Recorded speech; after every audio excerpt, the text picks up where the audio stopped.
Buenas noches, soy Yoconda Mota Gutiérrez. Voy a dar inicio a mi presentación para presentar esta entrevista etnográfica. La he titulado La resistencia y el sincretismo, la conmemoración ritual de San Benito de Palermo desde la etnografía. Soy estudiante de psicología en la Universidad de Yacambú y esta presentación se corresponde con la unidad 4 de la asignatura de socioantropología, cuya profesora es la doctora Mercedes Torres. Un poco para introducir el tema, indicar que la conmemoración de San Benito de Palermo representa un eje estructural de la identidad afro-venezolana y de la religiosidad popular. Opera como una compleja síntesis de resistencia y de hibridación simbólica, y de acuerdo a lo que plantea Juan de Dios Martínez, esta manifestación trasciende el rito litúrgico católico y se configura como un espacio vivo de la memoria ancestral y de reafirmación de la afrodescendencia. También desde el pensamiento y la mirada antropológica de Jacqueline Clarat de Briceño, esta manifestación evidencia la capacidad que tienen los colectivos andinos, los colectivos populares, para mantener viva una fe de los antepasados, ocultándola o tamizándola bajo la versión oficial de la Iglesia Católica. Para profundizar en este tema, tengo como invitado al experto a Eduardo Viloria Daboín, que es escritor, documentalista y fotógrafo del estado Trujillo. Ha publicado diversos libros de poesía, de narrativa, incluso de novela documental, y el más reciente fue merecedor del Premio Literario Casa de las Américas en el año 2023. También ha recibido premios de poesía nacionales y de otras latitudes, y como documentalista también ha desarrollado obras que han tenido importantes reconocimientos en festivales y premios nacionales e internacionales. Ha sido merecedor del Premio Nacional de Periodismo Simón Bolívar en 2 oportunidades. Entonces, bueno, para dar inicio a la entrevista, vamos a darle entrada en este momento a Eduardo Viloria Daboín para poder comenzar. Muy buenas noches, Eduardo, ¿cómo estás? Bienvenido. Buenas noches, Yoconda. ¿Todo bien? Gracias por la invitación. Muchas gracias por aceptar la invitación, que está centrada fundamentalmente en intercambiar sobre la conmemoración en Venezuela de San Benito, la celebración de San Benito de Palermo.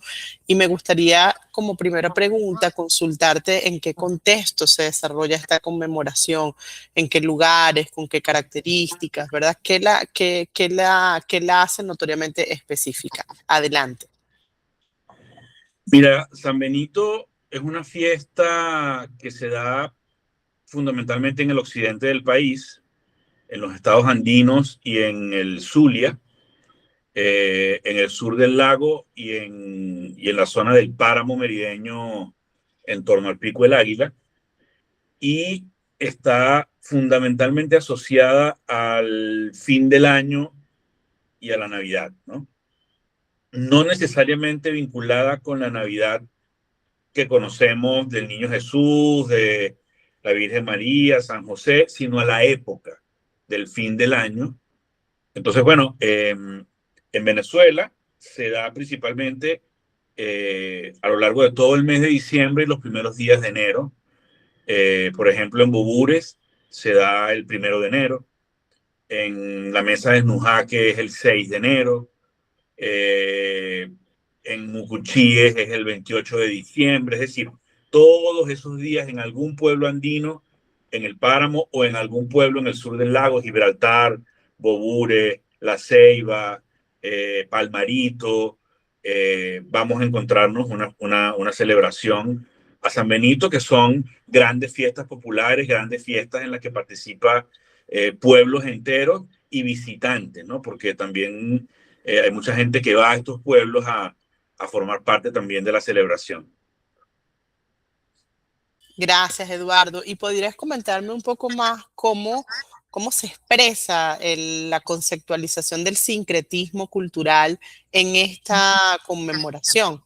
En el sur del lago es una fiesta que está muy marcada por el carácter afro de la cultura y de las poblaciones que viven en el sur del lago, ¿no? Son poblaciones profundamente marcadas por la afrodescendencia. Entonces estas fiestas tienen ritmos musicales de tambor, que es un tambor asociado a regiones específicas del Congo en África, y toda la danza que hacen, todo el baile, es un baile muy típico de las culturas afro, de las culturas negras, ¿no? Y en el páramo, en la montaña, está más asociado a las culturas indígenas. Entonces, allí vemos el uso de maracas, el uso de vestimentas con cintas de colores, no se toca chimbánguile, sino que se bailan otros tipos de danzas como el cebucán, pero lo fundamental es señalar que en el sur del lago están marcadas por lo afro y en el páramo, en la montaña, están marcadas por lo indígena. Entonces, allí es donde se da el sincretismo. En términos, bueno, hay investigadores muy importantes como Juan de Dios Martínez, por ejemplo, que estudió mucho el San Benito en el sur del lago, y allí los estudios han indicado que San Benito vendría a ser una forma encubierta de un dios africano llamado Aje. Entonces, el santo católico que conocemos vendría a ser la máscara.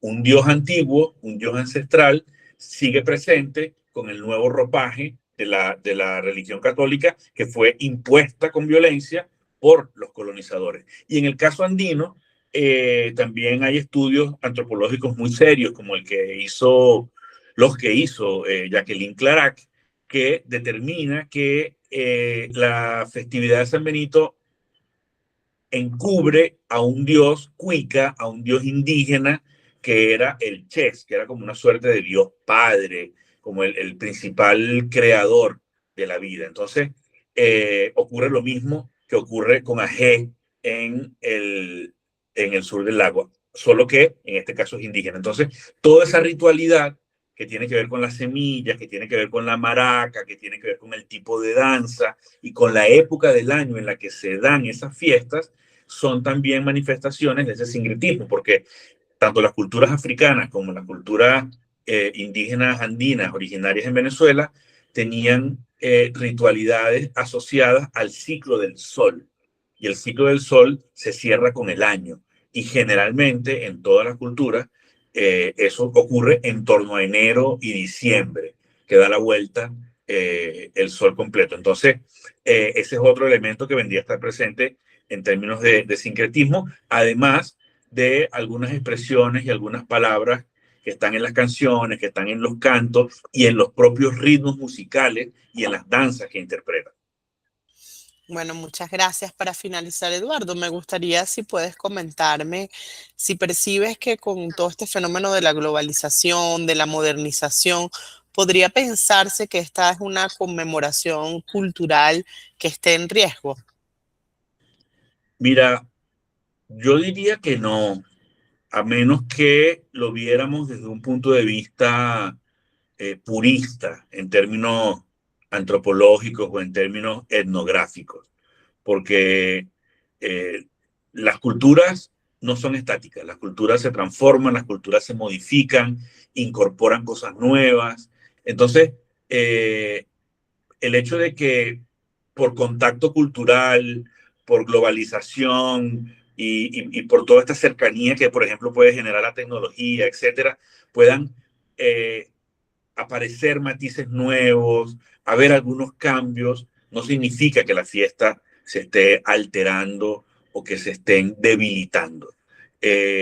Basta acercarse a cualquiera de estas poblaciones en las fechas en las que esto ocurre y allí se puede constatar lo masivo que siguen siendo, la enorme devoción que las poblaciones enteras siguen teniendo por estas figuras sagradas y por participar en la fiesta. El poblador, la pobladora de un pueblo como la Mesa de Nujaque pasa el año entero preparándose para su fiesta. Prepara su traje, prepara el traje de sus hijos, prepara los aportes que hace para la fiesta.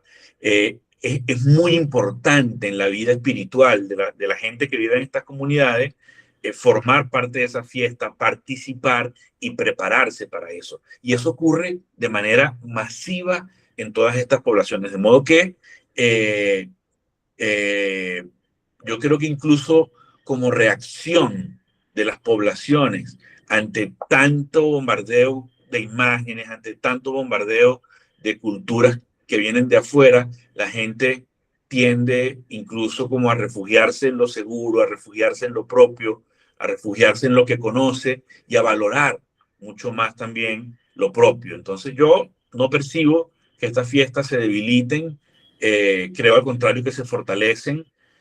Lo que sí ocurre es que se transforman, y incluso esa transformación, esa capacidad de transformación es lo que hizo que se mantuvieran vivas aquellas culturas, porque si no hubieran tenido esa capacidad de adaptarse y de transformarse, Ajé no hubiera quedado encubierto en San Benito, o el Chess no hubiese quedado encubierto en San Benito, y entonces hubieran desaparecido Ajé y el Chess. Ellos no han desaparecido, ahora están presentes aquí, pero transformados. Creo que esa es la gran fuerza. Oye, muchísimas gracias de verdad por tu valioso tiempo, por tus valiosas apreciaciones y bueno, muy buenas noches. Hasta Vale, no, luego. muchas gracias a ti por la oportunidad de conversar y espero que te haya sido útil. Gracias. Gracias.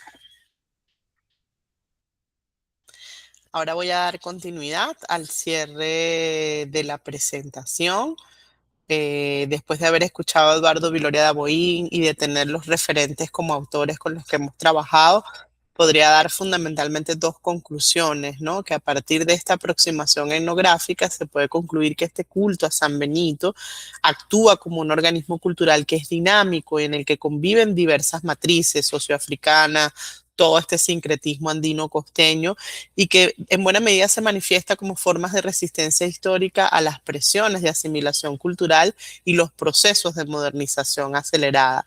Ahora bien, si bien existen estas tensiones contemporáneas que pueden expresarse a través del turismo, de otras formas de dinámicas que penetran en estos contextos socioculturales, muy lejos, ¿verdad? Lo que plantea especialmente tanto Jacqueline Clarat de Viseño como Juan de Dios Martínez es que muy lejos, dista mucho la desaparición de esta tradición, asimismo lo expresó nuestro entrevistado, porque demuestra una plasticidad, una flexibilidad simbólica que le permite reinterpretarse de manera continua y reafirmarse como un bastión inquebrantable en la memoria colectiva y en el patrimonio vivo de las venezolanas y los venezolanos. Finalmente, las principales referencias bibliográficas con las que he trabajado son estos dos autores, Jacqueline Clarat de Briceño y Juan de Dios Martínez, y las obras que acá se expresan. Muchísimas gracias. He concluido mi presentación.